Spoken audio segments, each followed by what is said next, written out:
Hey, good evening. Today we continue our daily reading of the Word. We're at Exodus chapter 13. As always stated, get to a church that has midweek service, Bible study, and or Sunday school where the Word can be broken down more freely for you and given to you and shared with a better understanding. Get with some friends who study the Word and break bread and have church with your friends and get some understanding from your friends. Also, get you a Bible, one that you can easily understand. There are numerous versions from King James to NIV to Amplified. If you go to Bible Gateway, you can look at the different versions just by hitting the arrow down key. But most importantly, and above all of these things, ask the Lord for understanding of His Word. If you knock at His door, He will open the door for you and give you true understanding of what He is saying to you. Amen. Exodus chapter 13 reads as follows. The Lord said to Moses, consecrate to me every firstborn male. The first offspring to every womb among the Israelites belongs to me, whether human or animal. Then Moses said to the people, commemorate this day, the day you came out of Egypt, out of the land of slavery, because the Lord brought you out of it with a mighty hand.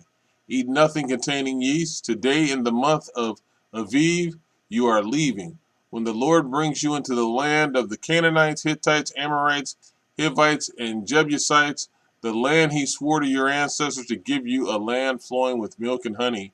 You are to observe this ceremony in this month. For 7 days eat bread made without yeast, and on the seventh day hold the festival to the Lord. Eat unleavened bread during those 7 days. Nothing with yeast in it is to be seen among you, nor shall any yeast be seen anywhere within your borders. On that day tell your son, I do this because of what the Lord did for me when I came out of Egypt. This observance will be for you like a sign on your hand and a reminder on your forehead that this law of the Lord is to be on your lips. For the Lord brought you out of Egypt with his mighty hand. You must keep this ordinance at the appointed time, year after year. After the Lord brings you into the land of the Canaanite and gives it to you as he promised on oath to you and your ancestors, you are to give over to the Lord the first offspring of your womb. All the firstborn males of your livestock belong to the Lord. Redeem with the lamb every firstborn donkey, but if you do not redeem it, break its neck. Redeem every firstborn among your sons. In days to come, when your son asks you, what does this mean? Say to him, with the mighty hand the Lord brought us out of Egypt, out of the land of slavery, when Pharaoh stubbornly refused to let us go. The Lord killed the firstborn of both people and animals in Egypt. This is why I sacrifice to the Lord the first male offspring of every womb, and redeem each of my firstborn sons. And it will be like a sign on your hand and a symbol on your forehead, that the Lord brought us out of Egypt with his mighty hand. When Pharaoh let the people go, God did not lead them on the road through the Philistine country, though that was shorter, for God said if they faced war, they might change their minds and return to Egypt. So God led the people around by the desert road toward the Red Sea. The Israelites went up out of Egypt ready for battle. Moses took the bones of Joseph with him because Joseph had made the Israelites swear an oath. He had said, God will surely come to your aid, and then you must carry my bones up with you from this place. After leaving Succoth, they camped at Etham, on the edge of the desert.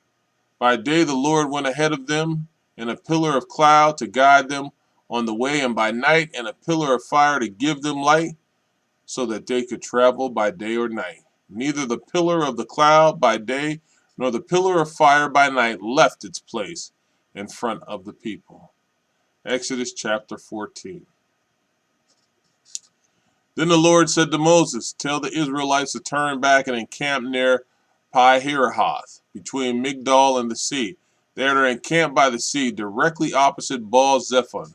Pharaoh will think the Israelites are wandering around the land in confusion, hemmed in by the desert, and I will harden Pharaoh's heart, and he will pursue them.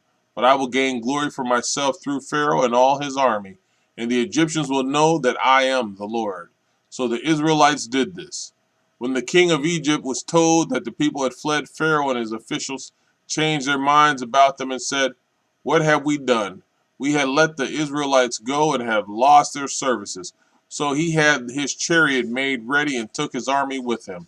He took 600 of the best chariots, along with all the other chariots of Egypt, with officers over all of them. The Lord hardened the heart of the Pharaoh, king of Egypt, so that he pursued the Israelites, who were marching out boldly. The Egyptians, all Pharaoh's heroes and chariots, horsemen and troops, pursued the Israelites and overtook them as they camped by the sea near Pi-Hahiroth, opposite Baal-zephon.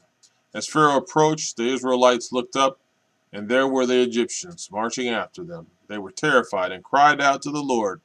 They said to Moses, "Was it because there was no graves in Egypt that you brought us to the desert to die? What have you done to us by bringing us out of Egypt? Didn't we say to you in Egypt, 'Leave us alone, let us serve the Egyptians'?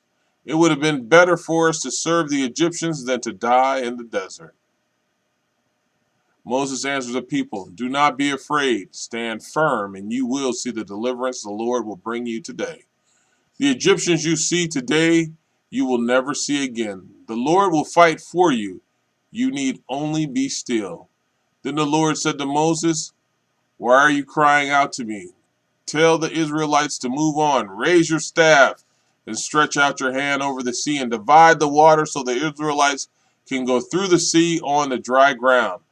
I will harden, the hearts of the Egyptians so that they will go in after them, and I will gain glory through the Pharaoh and all his army, through his chariot and his horsemen. The Egyptians will know that I am the Lord when I gain glory through the Pharaoh, his chariots, and his horsemen." Amen. Amen. Then the angel of God, who had been traveling in front of Israel's army, withdrew and went behind them. The pillar of cloud also moved from the front and stood behind them, coming between the armies of Egypt and Israel. Throughout the night the cloud brought darkness to the one side and light to the other side, so neither went near the other all night long. Then Moses stretched out his hand over the sea, and all that night the Lord drove the sea back with a strong east wind and turned it into dry land. The waters were divided, and the Israelites went through the sea on dry ground with a wall of water on their right and on their left. God is good. The Egyptians pursued them, and all Pharaoh's horses and chariots and horsemen followed them into the sea. During the last watch of the night, the Lord looked down from the pillar of fire and cloud at the Egyptian army and threw it into confusion. He jammed the wheels of the chariots so that they had difficulty driving, and the Egyptians said, "Let's get away from the Israelites. The Lord is fighting for them against Egypt." Then the Lord said to Moses, "Stretch out your hand over the sea so that the waters may flow back over the Egyptians and their chariots and horsemen." Moses stretched out his hand over the sea, and at daybreak the sea went back to its place. The Egyptians were fleeing toward it, and the Lord swept them into the sea. The water flowed back and covered the chariots and horsemen. The entire army of Pharaoh that had followed the Israelites into the sea, not one of them survived. But the Israelites went through the sea on dry ground, with a wall of water on their right and on their left. That day the Lord saved Israel from the hands of the Egyptians, and Israel saw the Egyptians lying dead on the shore. And when the Israelites saw the mighty hand of the Lord displayed against the Egyptians, the people feared the Lord and put their trust in him and in Moses, his servant. Amen.